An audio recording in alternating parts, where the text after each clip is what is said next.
So I have been away from the channel for just over 1 week now, and a lot has happened. As humans, we have gone to the other side of the moon, but one thing we have not done is solved Manchester United's midfield crisis. The problem is still there. Casemiro has confirmed that he will not be extending his contract, despite the fans' best efforts, and actually Manuel Ugarte looks one step closer to being booted out of the door of this football club. So the only player that we are left with is Kobbie Mainoo, which leaves us with a bit of a problem. We need to find players that can complement Mainoo and make him a better footballer. We need to find players that can mask some of his weaknesses, for example, defensively, but also we potentially need midfielders that might even push Kobbie Mainoo to the bench on the odd occasion. We need a midfield rebuild this summer, and I think the profiles that we need are quite obvious. We need someone who brings intensity, we need someone who brings passing quality, and in an ideal world, we could also do with a left-footed player as well. Now, we have done midfield rebuild videos before, and we will continue to do them, just to point out that there are different ways that United could approach this. We might even sometimes talk about the same players, but there's different sort of combinations that we can put together to prove that 2026 is the time for United to finally, properly rebuild the midfield. So the first player that I want to talk about is one that we have not mentioned on the channel before, and that was Pablo Barrios. Now, the reason why we haven't discussed him before is because I hadn't watched him, but whilst being ill, I had some free time, so decided to load up some footage and was incredibly impressed by the young Spaniard. And honestly, that's selling point number one. A Spanish central midfielder is something that successful football clubs tend to have. You can't be a player with the Spanish football education. Someone who has come through the Spanish academies and knows the certain way of playing the game, and Barrios is that sort of player. He's actually around 6 foot tall, but he plays like someone much shorter. His agility is fantastic. He's sort of got that low centre of gravity, able to get close to the ground and twist and turn and just be a nuisance to play against. Particularly press resistant in the first phase, which is, once again, something that Manchester United are looking for. And it's not necessarily purely about the first phase. It's just simply sort of that insight into the way that a player can play 1 versus 1. If a player can play with their back to goal in this situation, you sort of trust their ability to problem solve. The fact that he can play in these positions, receive with his back to goal, look over the shoulder, and then drop the shoulder, or twist, or turn, or chop, or throw in a little bit of skill to get away from a player. That sort of screams to me that a player is capable of playing 1 versus 1. And I look at that as a transferable skill set. A player that can do it over here in the first phase can likely do it over here in the middle phase, trying to beat a player. And that's what Manchester United need. Players that excel in their 1 versus 1 situations. The more footballers you have like that across your team, players that can play in 1 versus 1s, the more of them you get, the more sort of tactical freedom and tactical scope that you have. As a team, as a manager, you can sort of utilize more different tactical approaches, trusting your players to sort of deliver the task that you give them. And that is Barrios, someone who technically is so secure on the ball, so comfortable under pressure, so good 1 versus 1, that you can plonk him into different systems and he can do a job. So that is something which makes him a really interesting option. In terms of sort of his habits as a player, he's someone who really puts an emphasis on looking after the ball. He's not the most risky midfielder I've ever seen. He likes to keep that ball ticking. He's sort of the player that you run the play through. The sort of midfielder that someday you can imagine playing a Champions League final or an international final and having 90 plus touches. He's that sort of player. Someone that you can run a game through and have lots of touches, lots of passes, sort of controlling the tempo. And that is everything that Manchester United need. Someone who passes the ball first, someone who looks for his teammates. Sometimes that's safe and sideways, sometimes that's progressive, but that's what United need. Someone who looks after the ball and really takes care in possession. When you've got someone like Bruno who can be a bit more loose, and the same with Mbeumo and Cunha as well, you need that moment where the ball is secured, and Barrios would bring that to the club. He also, though importantly, does bring more in terms of ball progression. Now, this is where I think he can kick on in his career to go to the next level, to sort of become a deep-lying playmaker, perhaps. At the moment, I would actually say some of his best progressive actions come when he's allowed to bomb forward a little bit further down the right-hand side. When he gets into this sort of zone down the right, he's actually a really dangerous player with his final delivery into the box. But I think for me, again, it's still a limited sample size that I've seen, so I need to watch more before we do a concentrated video on him specifically. But from what I've seen, I get the impression that this is a player who can problem solve, and that is what we need at this club. So that is why Barrios would be one of those players that I am absolutely interested in for that sort of pass first type footballer. Now, another profile that I highlighted right at the start of the video was a left-footed player, but also versatility is handy as well, which is why I go back to Lewis-Skelly. Around 6 weeks ago, we put his name forward as sort of a rogue shout, one that we didn't think was possible, but maybe you could have a look because he hasn't played much. Since then, we've seen a lot of rumours. We've done another video on Lewis-Skelly, and he's played for the England under-21s that I watched, and he was absolutely fantastic in that game. Very, very good young player. And in terms of trying to rebuild a midfield with some balance, Lewis-Skelly is a player that you look towards, again, because of his ability to problem solve and outplay in 1-versus-1 situations. Again, if you've got that footballer who can look after the ball, can be press resistant in the first phase, then I think that always appears transferable to different parts of the pitch. And again, that's what we need.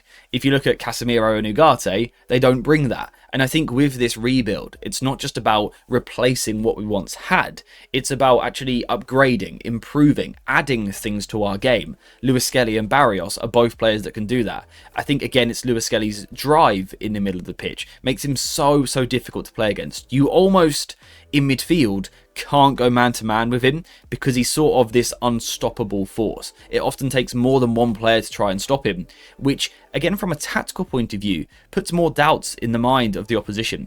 Do you really trust that you can go man-to-man with, for example, this Manchester United midfield, when you've got Barrios who can twist and turn and make someone look stupid, and then you've got Lewis-Skelly who is also press resistant, can play at any angle, but can also carry the ball forward as well? Suddenly for United, that makes you very difficult to play against and to prepare for. It forces the opposition to set up in a different way. Maybe now they have to press one man down, and now Manchester United can get on the ball and play out from the back. I think that's something that we need to do. The more technical quality that United display over the next 18 months, the more respect you get from the opposition, and that does eventually allow you to play in different ways. You just have to look at Pep Guardiola's Manchester City. It got to a point a few years ago where teams just stopped pressing them because they were so good, and that is why they were able to dominate possession for so long. And players like Lewis-Skelly and Barrios would allow Manchester United to become that. Importantly, Lewis-Skelly does offer us a bit of ball progression as well, a bit more than what Barrios does, perhaps. The left foot is also very handy. It's just a different type of pass that Manchester United can play, a different solution for us, a different direction for us to move the ball. And when you're adding Kobbie Mainoo in as well, now we're getting a really nice blend of profiles. You've got sort of that engine, then you've got that delicate player, then you've got that pass-first player. You're really starting to tick a lot of boxes across the board, and that's the job this summer. It's not to create the perfect starting 11. That's not the aim for Manchester United. It's to fill out the midfield with players which between them give us everything. Give us everything across the board so you can pick and choose certain players for certain games and change tactical ideas and approaches. And again, Lewis-Skelly, for me, is a player that allows that. Now, the last player that I'm going to add into this concoction is Sandro Tonali. We have, of course, spoken about him a few times already. Today, I'm including him because where I'm sat right now, I just feel like this is a signing that I think might happen this summer. I think United might sign him. So I think it's worth putting him into these videos and continuing to talk about him. And again, today, rather than focusing on his individual skill set, we've covered that plenty of times before, let's discuss how that works for the balance of Manchester United. In Lewis-Skelly, you've got this player who prefers the left side and sort of that corridor of space there. In Kobbie Mainoo, you've got someone very similar. Then you've got Barrios, who is sort of a holding midfielder, but when given the license to go forward, he likes the right side. And then Tonali, who is someone similar. Now you can see that we are finding balance in the Manchester United midfield. We're finding players with different skill sets that can do similar jobs to each other, but also offer different things. Tonali just continues to add to that. He's a destructive midfielder, isn't he? Lots of mobility in the middle of the park, and that ball winning and that pressing ability that we've spoken about in the past.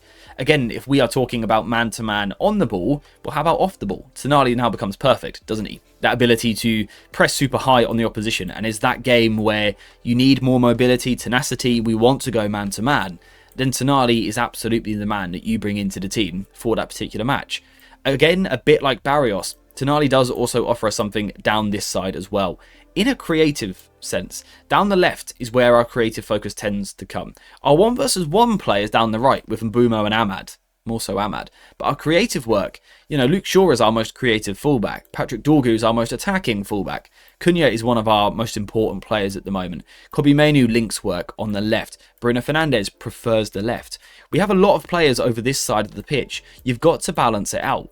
Now, you can't buy another Bruno for this side because, first of all, you can't find another Bruno, but also team balance doesn't work like that. So you do need that engine that in moments can get forward. And I think both Tonali and Barrios can sort of tick those boxes of doing that. They can offer that threat down this side. We've looked before at Tonali's ball carrying map, and we can see that he's quite progressive with his actions down the right side of the pitch. He does like to burst into the box. I won't show it again because we've seen it a few times, but that goal that he scored against Manchester United last season, where he burst into that space, that's the sort of thing that currently we don't possess. And I just think, if you now put these four together as profiles, you're getting a lot of different things there for not an insane amount of money compared to what some midfield rebuilds might cost. You've got homegrown players there, you've got Premier League proven players there, but you've also got players that have learned football in a different culture. Tonali has played, of course, in Italy and now in England, and Barrios, with that Spanish influence, I think really brings something different to the club. We've got this pass-first player, we've got a player all about his engine, then you've got the silky smoothness of Kobbie Mainoo, then you've got the power of Lewis-Skelly. Of course, they all have other traits as well. I just think it gives you a really nice balance of 4 central midfielder players that can combine and cover and do different jobs together, especially in a double pivot, with Bruno Fernandes playing higher. You might go Kobbie Mainoo and Tonali for one game. The next game might be Barrios and Tonali. Then you might bring Lewis-Skelly in alongside someone. I think it just allows United, and whoever the manager may be, to be a bit more broad with our approach. Now, of course, some people will sort of throw the criticism now that we've got too many good players there, and it might mean that Kobbie Mainoo gets benched, and that is very possible. That will happen in some games, as it should. Not because Kobbie Mainoo is a bad footballer, but because Manchester United should be in a lot of competitions next season, going as deep as possible. We should be aiming as a club to play close to 60 games next season, and no one midfielder is going to start all 60 of those. So we need players that can come in and come out. We might have Manchester City, for example, at the weekend, and then in midweek, just 3 days later, we've got Real Madrid in the Champions League. You need depth, and not just depth, quality. You need seriously good players, and a rebuild like this brings that. It's about getting the right profiles that we need, finding the quality, finding the personalities. That is really the job for this summer. Now, as I said at the start of the video, we have done a rebuild like this before in midfield, and we will do more videos on it as well. Let me know though what you would like to see me focus on. Do you want to see an under-23 rebuild, for example, or relegated players midfield rebuild, or players from abroad exclusively? Let me know what you would like to see in the comments, because I've said it so many times already this year, and I will say it again, 2026 could not be more perfect to try and find the right crop of midfielders to take this club to the next level. It is the perfect year. There's so many different options out there, so many different combinations of players that you can sign, and I want to cover as many of them as possible. So that is the plan for the future. For right now though, we are now finished for today. So thank you very much for watching this video. I hope you have enjoyed it, and as always, I'll see you in the next one.